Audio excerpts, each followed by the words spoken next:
Buenas noches, jóvenes, señoritas.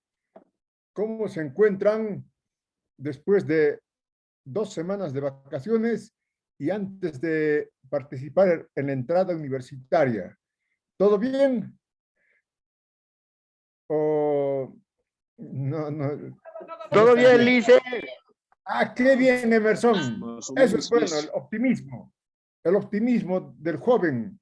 eh, Tiene que contagiar a sus compañeros también y ser siempre optimista, ¿no? El optimismo crea, el optimismo produce, el optimismo conquista, pero si somos pesimistas, estamos derrotados. O sea que muy bien, Emerson, hay que ser optimista y, y bueno, después de la entrada, eh, no sabemos quién ha ganado. Parece que todavía no hay la información oficial, pero bueno, yo creo que todos han ganado porque la entrada universitaria es fabulosa. Realmente es una entrada incluso que puede hacer envidiar a otras entradas universitarias del sistema universitario boliviano. La entrada de siglo XX tiene sus características muy particulares. Entonces esperemos eh, al ganador, eh, pero ahí hay una especie bueno, eh, hay un tribunal, ¿no ve? Un tribunal es una comisión evaluadora. La comisión evalúa, ¿no? Pero no evalúa del 100%. Hay un porcentaje que tienen los organizadores y cambia el destino, cambia el resultado. Pero a pesar de eso, siempre es bueno participar y si hay un ganador, pues está muy bien que haya un ganador o segundo lugar, tercer lugar, etcétera. Eh, entonces, Juventud, otra vez empezamos con las clases. Me gusta la decisión de los estudiantes con respecto a las clases de esta semana, ¿no? Yo he dicho, por fin los estudiantes están haciéndose sentir, ¿no? Porque ellos han determinado, ¿no? Los estudiantes han determinado, esta semana se da clases virtuales. La próxima empezamos con las presenciales. Pero eso es bueno, que decisión de los estudiantes. Tenemos que llegar a lo que antes se hacía. ¿Qué dicen los estudiantes? Los estudiantes están en asamblea, los estudiantes están, es siempre una referencia del poder estudiantil. Hay mucho que conquistar. Ya les estaré hablando qué cosas tienen que conquistar para ustedes el poder estudiantil. Muy bien, solamente 17 de los 38 estudiantes. Bueno, voy a tomar captura de pantalla, no se van a preocupar por la asistencia y siempre es bueno participar. Aunque nos equivoquemos, siempre es bueno participar. Entonces, juventud, vamos a dar preferencia a los estudiantes que participan. A ver, empezaremos con el tema. ¿Qué tema nos toca hoy?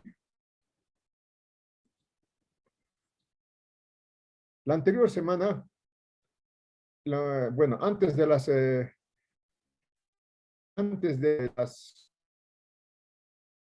mm, de las vacaciones, hemos avanzado el tema que es antesala, que es preparación a esto que está puesto aquí, el proyecto político del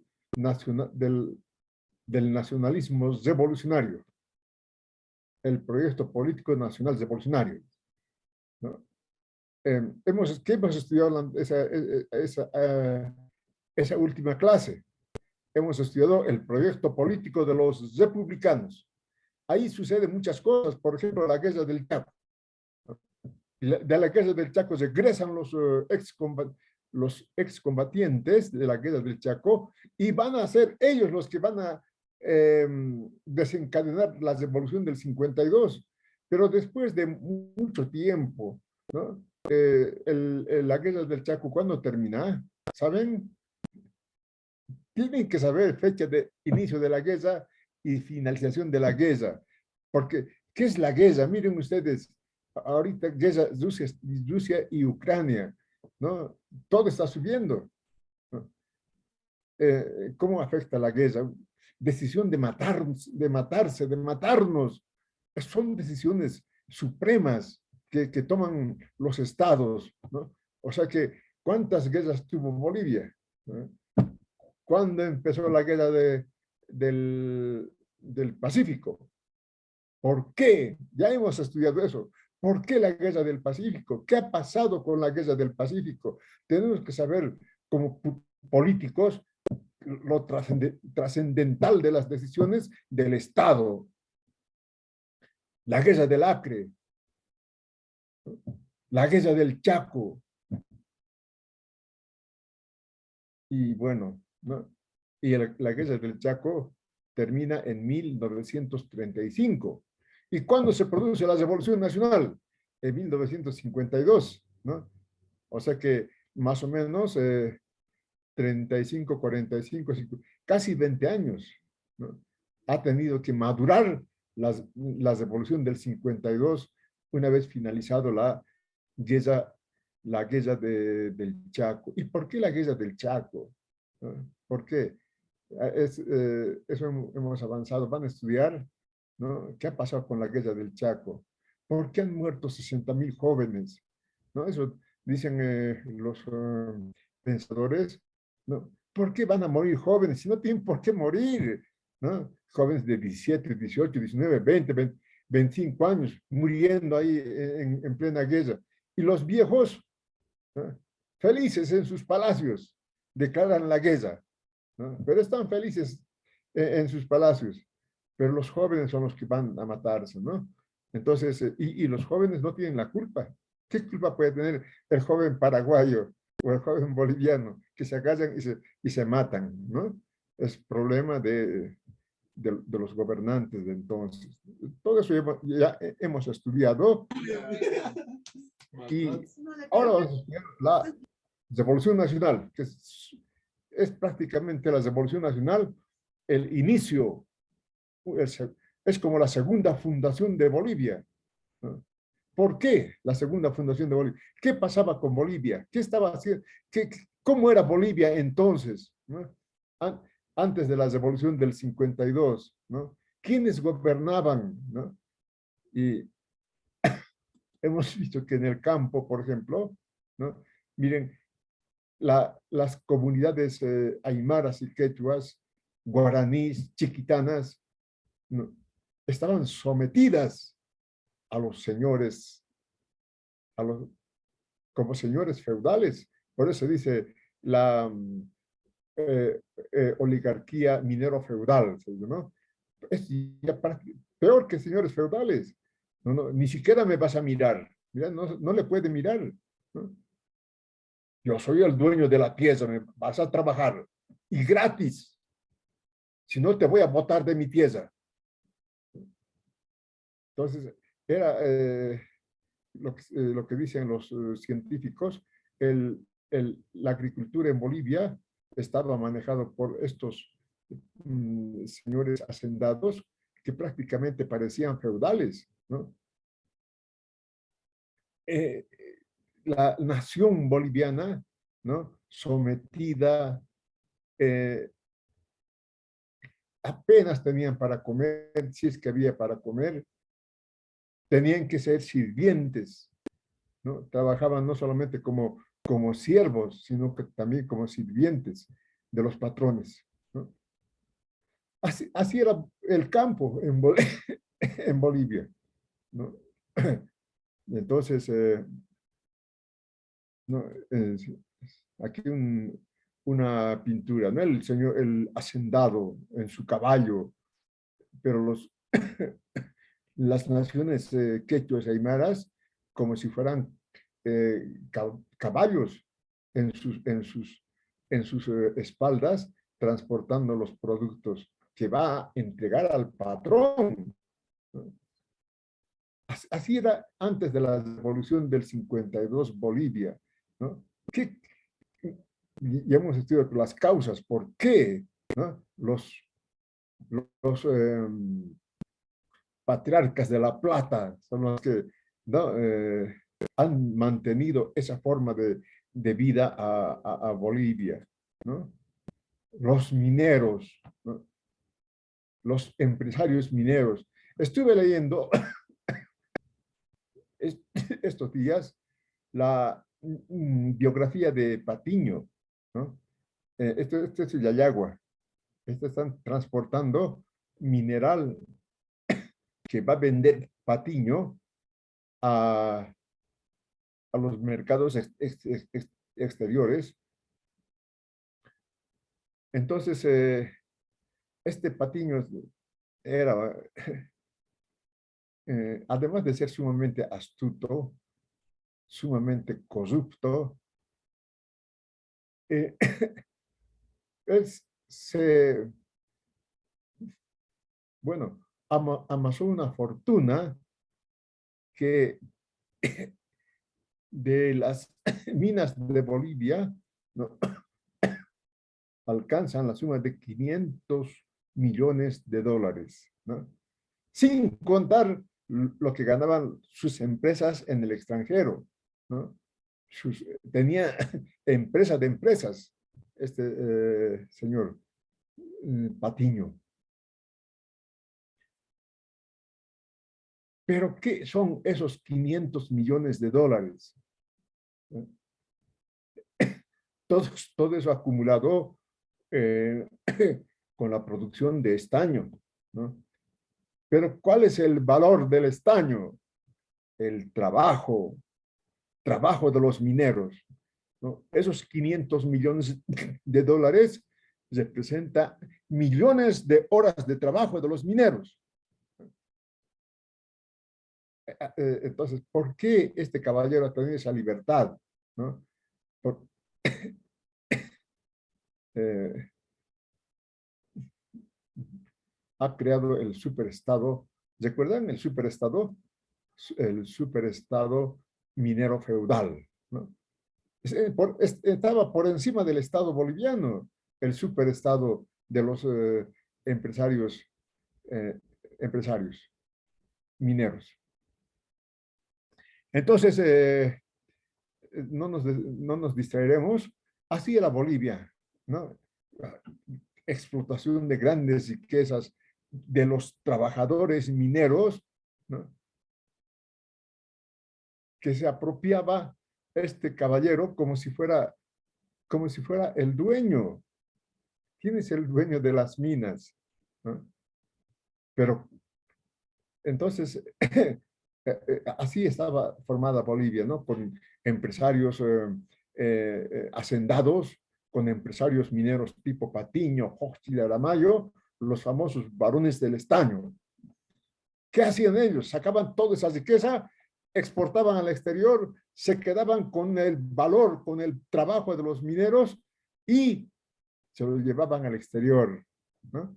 No invertían en el país. En otros países, ¿no? Alto, alto, ¿qué estás botando aquí esa plata? Ese dinero es de aquí, de Bolivia, vas a invertir aquí.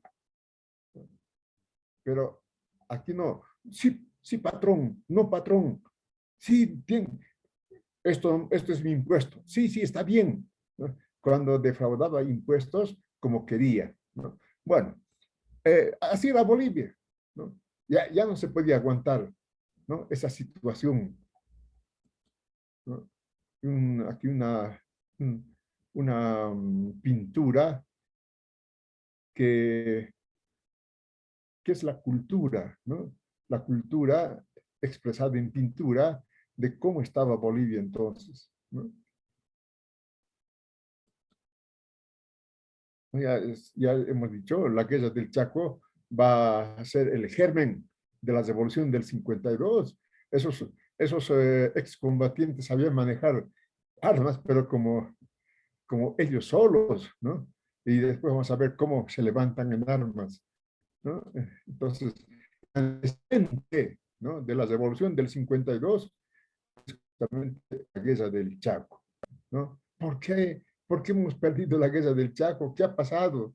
¿No? Esos paraguayos sin zapatos iban a la guerra, ¿no? Nosotros todavía teníamos zapatos, pero ¿qué ha pasado? ¿No? Entonces, eso ya hemos estudiado, ¿no? Y claro, aquí tenemos dos mártires de la revolución, ¿no? Mártires de la revolución del 52. Ambos son excombatientes de la guerra del Chaco, ¿no? Y van a ser, ellos llegan a ser gobierno, van a preparar la revolución del 52, ¿no? En el periodo de Germán Busch, ¿no? Se, se diseña una constitución, la constitución de 1938, que va a facilitar la revolución del 52, ¿no? Y en el periodo de Gualberto Villazuel, ¿no? Se han organizado las organizaciones sociales, los sindicatos, por primera vez, ¿no? Y han dado lugar ya a que los trabajadores, los campesinos se organicen, ¿no? En el periodo de Villajuel se crea la Federación de Trabajadores Mineros. Se realiza el Congreso Campesino, ¿no? Y claro, ¿por qué lo han colgado a Villajuel? ¿No? Porque justamente la oligarquía todavía tenía poder, Patín estaba vivito y coleando en este momento, ¿no? Entonces, estos son los mártires de la revolución que van a preparar, ¿no? Van a crear las condiciones para la revolución del 52. Y hemos dicho, en teoría política, ¿no? Es importantísimo el discurso. ¿Cómo convenzo? ¿Cómo se convence al pueblo? ¿No? Para que el pueblo se accione y te apoye, ¿no? Eso ha pasado con todos los proyectos políticos. El discurso que se vuelve dominante, ¿no? Una vez que se vuelve dominante, ya se puede hacer la revolución, se puede cambiar el Estado, ¿no? Hemos visto el discurso de los libertadores, el discurso de los conservadores. Ahí empieza, ¿no? Digamos, la tragedia de Bolivia con los conservadores. Los patriarcas de la Plata son los que toman el Estado con su discurso: libertad de comercio, libertad individual, liberalismo, ¿no? Entonces, pero ¿cuál es el discurso de la revolución nacional? ¿No? ¿Cuál es el discurso del nacionalismo revolucionario? ¿Y cuál es la diferencia de este discurso con las tendencias ideológicas de la época? ¿No? Y aquí eh, el hombre central del discurso de la Revolución Nacional se llama Carlos Montenegro. Carlos Montenegro ha escrito el libro Nacionalismo y Coloniaje. Ustedes cuando sean políticos, pero esos políticos pesos pesados, ¿no? Tienen que leer el libro de Nacionalismo y Coloniaje de Carlos Montenegro, ¿no? Ahí está la ideología de la Revolución Nacional, ¿no? Dice, eh, Carlos Montenegro, en su discurso, antepone los conceptos de la colonia a la república, ¿no? La liberación nacional y el imperialismo opresor, ¿no? Son contradicciones según Carlos Montenegro, ¿no? La colonia versus la república versus la colonia, la liberación nacional versus el imperialismo opresor, ¿no? Entonces dice, todo el discurso de Carlos Montenegro, ¿no? Aquí es el proyecto colonial, ¿no? El proyecto colonial ha ido gobernando el país prácticamente desde la fundación del país hasta 1952, ¿no? Un proyecto colonial que ha penetrado no solamente a las instituciones del Estado Nacional, sino a las personas, ¿no? Entonces, eh, por eso viene el concepto de descolonizar. Tenemos que descolonizarnos, ¿no?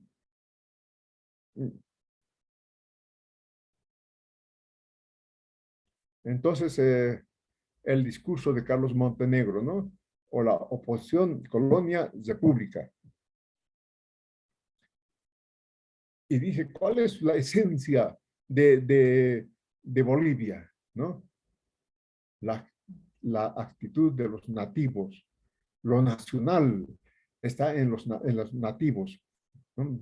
En los quechuas, los aymaras, los guaraníes, los chictanos.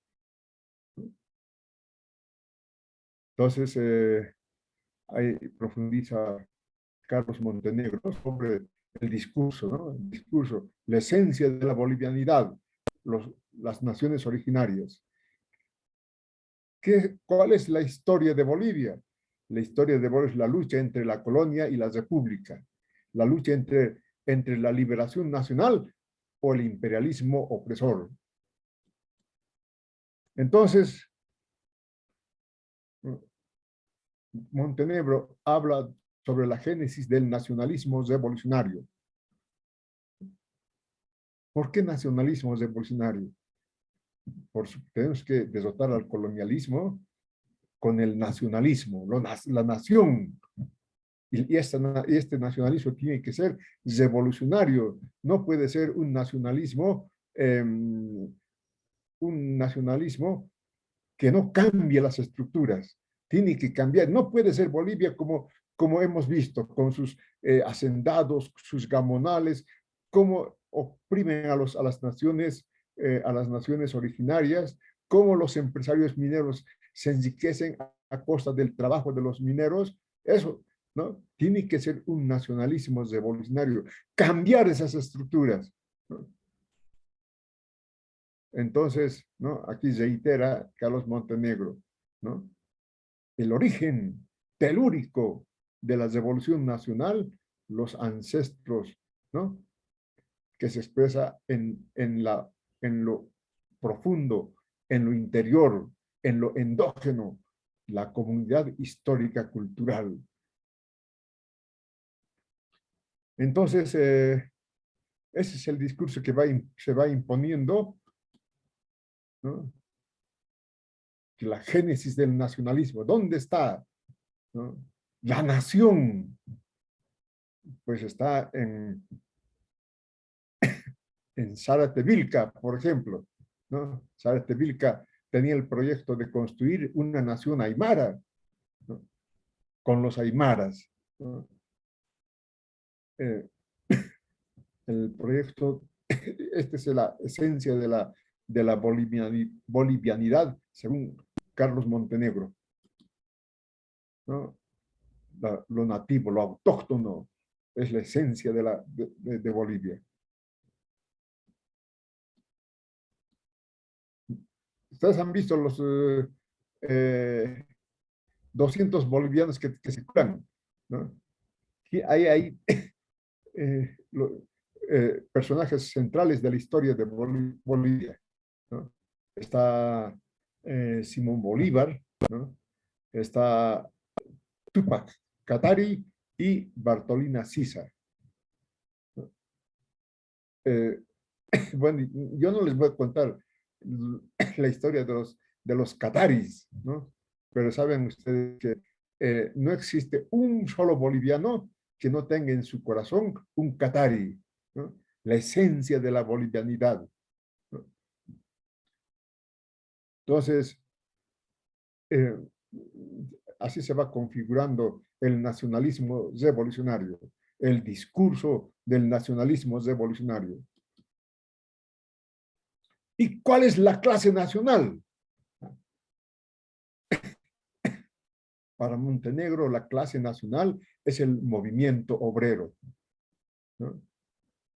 Dice, tendría que ser considerado ¿no? Como la expresión alta y vigorosa de la nacionalidad boliviana, ¿no? Es decir, como ellos se ven, como una nación, como una clase nacional, ¿no? Ahí viene el concepto de clase nacional. ¿Quién es la clase nacional? Son los trabajadores, ¿no? También los campesinos, la clase nacional, pero esencialmente los trabajadores, según Montenegro, los trabajadores mineros, la clase nacional, que están, según el discurso teórico de Montenegro, está inclusive por encima de la clase, de los obreros, por encima de la clase obrera. Ellos son clase nacional, más profundo, ¿no? Así se ven los mineros como liberadores de la nación, porque ellos son la clase nacional, según el discurso de Carlos Montenegro. ¿Y cuál es el sujeto de la revolución? Pregunta de examen. ¿Cuál es el sujeto de la revolución? El pueblo. Según Carlos Montenegro, el sujeto de la revolución es el pueblo. La razón de ser de la revolución, el pueblo. La revolución se hace para el sujeto de la revolución, el pueblo.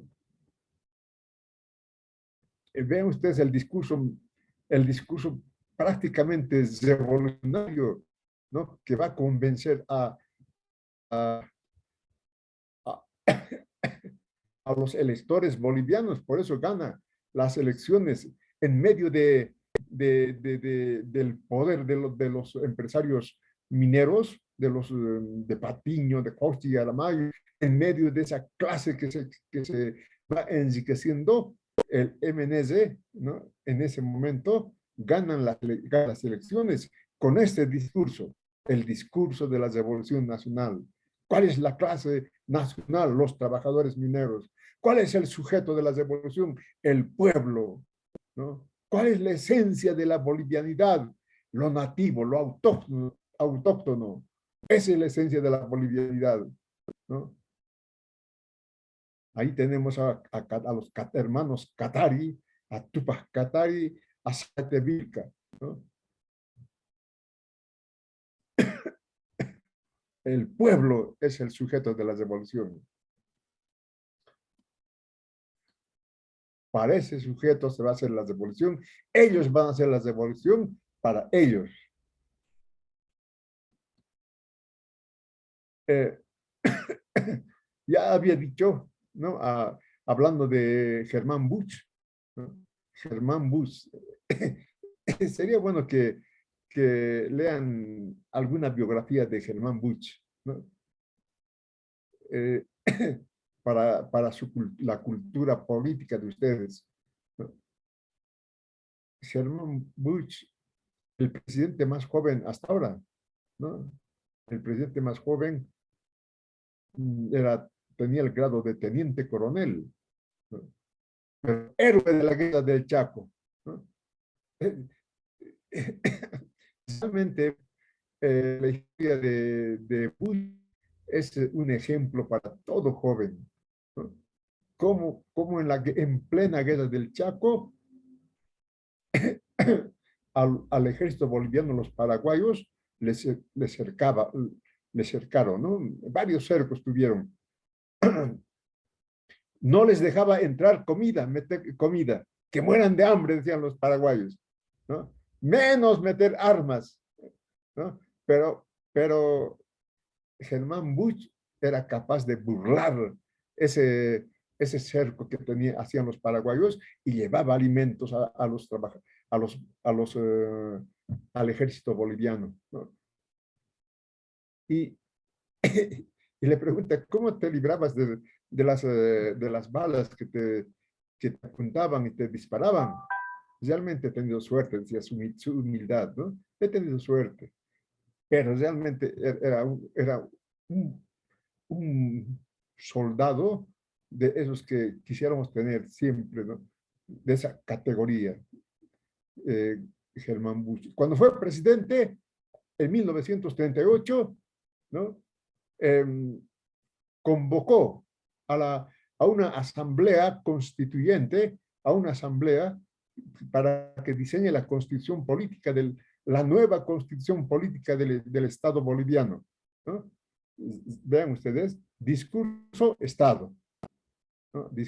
Entonces, en 1938, en la presidencia de Sherman Bush, se va a diseñar la constitución política del Estado que va a dar, que va a facilitar la devolución del 52. Es más, la devolución del 52 va a agarrar muchos artículos de esta Constitución para nacionalizar las minas, para nacionalizar las tierras, ¿no? Para hacerlas de forma agraria, para el voto universal, para el voto universal, ¿no? Por primera vez ¿no? Los bolivianos y las mujeres pueden participar en las elecciones, ¿no? Hasta ese momento las mujeres no podían votar, no, no eran consideradas como ciudadanas, ¿no? Pero es la revolución, ¿no? Y es a partir de la constitución de Germán Bush que va a dar paso a estas medidas revolucionarias de la revolución del 52. Entonces, ya saben ustedes, ¿no? La trayectoria.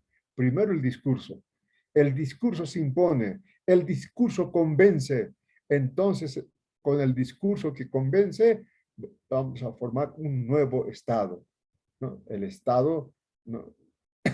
Por ejemplo, el Estado conservador, el Estado liberal, el Estado republicano y el Estado de la Revolución Nacional. A partir del discurso, ¿no? Es importantísimo el discurso, saber convencer. ¿Cómo convencemos a las masas? Y aquí está, vean ustedes, estos son los excombatientes, ¿no? Que han ido a la guerra del Chaco y con toda facilidad han hecho la revolución del 52, ¿no? Han asaltado los arsenales militares y se lo han llevado las armas para hacer la revolución del 52, ¿no? La política, vean ustedes cómo es la política. Nada de aquí hay paz, ¿qué vamos a hacer? La política es revolución, ¿no? ¿Y para qué se hace la revolución? Para que lo que produce el país sea para el país, no para el extranjero, ¿no? Ser nacionalista, ¿no? La revolución nacional. Entonces, la revolución del 52 tuvo que destruir al ejército, ¿no? Y se impusieron las milicias armadas, ¿no? Aquí está ¿no? La antítesis, ¿no? Entonces, este caballero Víctor Paz Estenssoro, ¿no? Encabeza la revolución del 52, ¿no? Pero quienes hacen la revolución del 52 son los trabajadores, los campesinos, ¿no? Contra este caballero, Simón Patiño, ¿no? Ha amasado una de las 10 fortunas más grandes del mundo. ¿Cómo ha amasado? ¿No? Primero que él dominaba el Estado boliviano, al Estado republicano, al Estado liberal igual lo ha dominado, ¿no? Este grupo de varones del estaño. ¿Y cómo han dominado? Con el discurso, con el discurso. Ah, yo también voy a ser rico. ¿Por qué se envidian? ¿No? Está bien que sea rico, ¿no? Pero ese rico en realidad es el, el, el, el ladrón que roba el producto del trabajo de los que producen la riqueza, ¿no? Para eso se hace la revolución del 52, para definitivamente nacionalizar las minas, entre comillas, de este caballero, ¿no? Después vamos a hablar de quién es la riqueza del pueblo, ¿no? Entonces, eso ya saben ustedes, ¿no? El Estado de la Revolución Nacional nacionaliza las minas. eh, crea el voto universal, todos somos iguales. Ahí sí que somos iguales, ¿no? Todos podemos votar, no hace falta que tengas plata, no hace falta que sepas leer, que no sepas leer y escribir, el voto universal. Y antes, ya saben, ¿no? El grupito de los doctores Guairalevas eran los que, ellos eran los que elegían a los gobiernos, ¿no? Ese, todo eso tienen que saber ustedes, ¿no? El discurso, el Estado, cómo se diseña el Estado, ¿no? Entonces, aquí es reiterativo, es la revolución, es la constitución de Germán Bush la que va a facilitar las medidas del estado de la revolución nacional. Entonces, ¿no? A partir del estado de la revolución nacional, ¿no? Se va a crear al estado empresario, ¿no? Es un estado que va a dirigir, ¿no? La industrialización del país, ¿no? Que va a dirigir la producción y la distribución de la riqueza del país, ¿no? Eso es lo que se pensaba entonces, ¿no? Y por eso se crea la Corporación Boliviana de Fomento. La Corporación Boliviana de Fomento es una empresa de empresas que tiene la tarea de industrializar el país, ¿no? Creando caminos, creando empresas, ¿no? Administrando los bienes del Estado. Entonces, se transita del Estado contemplador, de ese Estado de los liberales, de los republicanos, al Estado empresarial. El Estado, claro, va a administrar las minas nacionalizadas, va a crear la Corporación Boliviana de Fomento, ¿no? Entonces, el Estado ya se vuelve activo para ser actor del desarrollo nacional, ¿no? Esa es la diferencia del Estado de la Revolución Nacional con los estados anteriores, ¿no?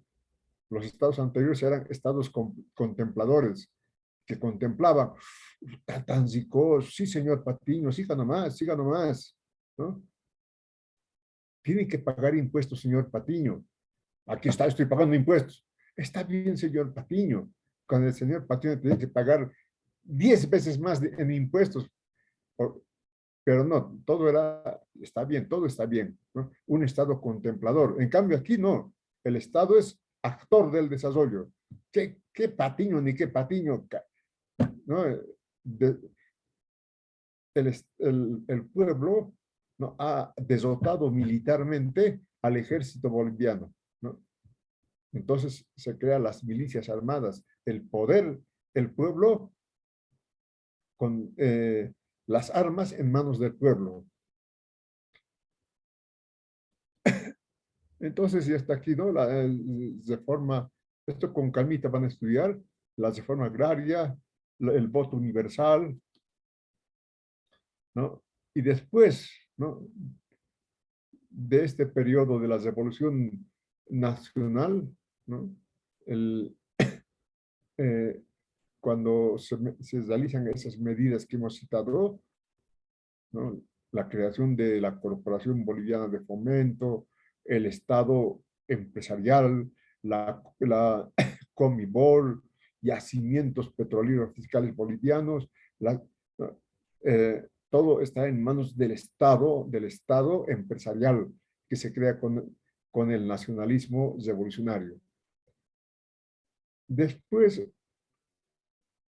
aparece en el mismo periodo de la Revolución Nacional, pero cuando ocurre una, un golpe de Estado, el golpe de Estado de Barrientos, ¿no? Barrientos Ortuño va a ser el masacrador de, la, de la noche de San Juan, ¿no? Entonces ya, pero es en el mismo periodo de la Revolución Nacional. ¿Por qué es en el mismo periodo de la Revolución Nacional? Podemos preguntar, ¿no? Porque mantiene las estructuras del Estado de la Revolución Nacional, Barrientos, ¿no? Pero mantiene las estructuras del Estado de la Revolución Nacional, pero ya no en favor del pueblo, ya no en favor de las mayorías, sino en favor de, justamente va a ir entregando las empresas del país a, al, al imperialismo, ¿no? Pero es en este periodo es donde surge el nacionalismo militar, ¿no? Está Obando Candia, también que fue presidente dentro de este periodo del nacionalismo militar. Después va a estar este caballero. ¿Quién es este caballero? Hay un monumento en la plaza, un monumento que se llama la Plaza Juan José Torres en el siglo XX, ¿no? ¿Por qué tiene este caballero ese monumento? ¿Y por qué se llama esa Plaza Juan José Torres? ¿No? ¿Qué importancia tiene? Después, ¿no?, de este nacionalismo militar eh, de Barrientos y Obando, pues toma el poder con apoyo del pueblo Juan José Torres, ¿no? ¿Y por qué se levanta un monumento en siglo XX, ¿no?, la capital de la revolución de los trabajadores, ¿no? Porque eh, Juan José Torres, ¿no?, restituyó el salario de los trabajadores mineros que había sido despojado por Barrientos Ortuño, ¿no?, y creó un periodo revolucionario, ¿no? Esa es la importancia de Juan José Torres, ¿no? El doctor Isaac Sandoval Rodríguez, rector fundador de la Universidad Nacional Siglo XX, fue ministro de Trabajo de Juan José Torres. Esa es la importancia de este caballero. De los partidos vamos a estudiar la próxima clase, los partidos y eh, eh, las relaciones políticas del Estado de la Revolución. Eh, para terminar, y si ustedes gustan, podemos examinarlos ya. Tenemos varios temas. ¿Qué temas tenemos? El proyecto liberal, ¿no? Porque para el primer parcial no entró el proyecto político liberal.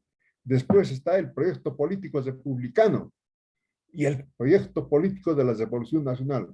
3 temas para la segunda parcial tenemos. O sea que iremos estudiando, ¿no?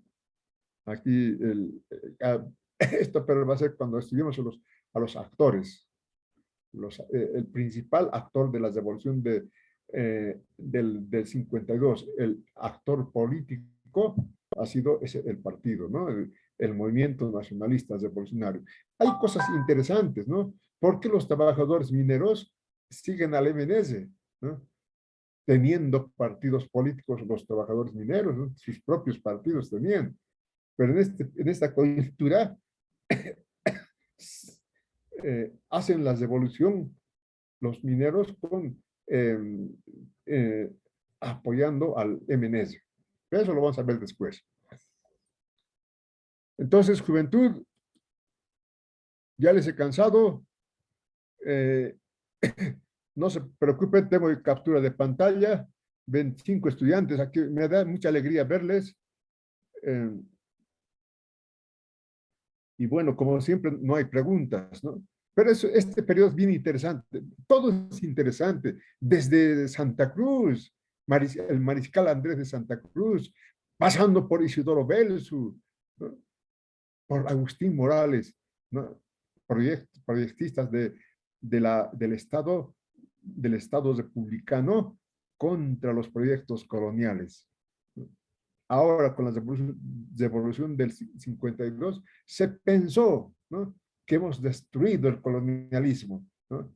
Pero después vamos a ver que con los otros proyectos, después de esto viene el proyecto político militar, ¿no? El proyecto político de Banzer, por ejemplo, ¿no? El periodo del militarismo en América Latina, ¿no?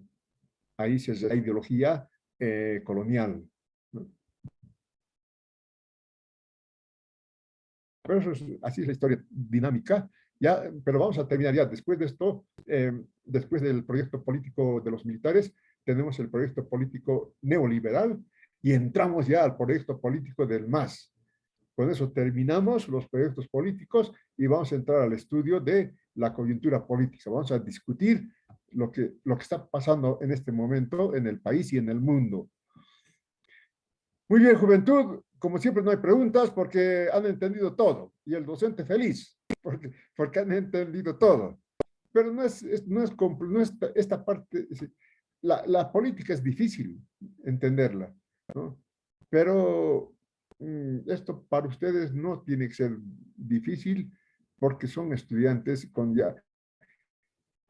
una madurez, van a ser ya futuros, dentro de poco van a ser profesionales, dentro de poco van a entrar Dice, al ruedo de la buenas vida, noches, ¿no? ¿va a llamar lista? Van a tener primeros chicotes. No, ahora no voy a llamar lista, tengo captura de pantalla, tengo captura, no te preocupes. Eh, tengo una captura de pantalla de toditos los que están aquí, pero ya nos iremos, son las 19:57 y nos iremos a descansar. Entonces, juventud, la semana que viene ya creo que nos vamos a ver personalmente.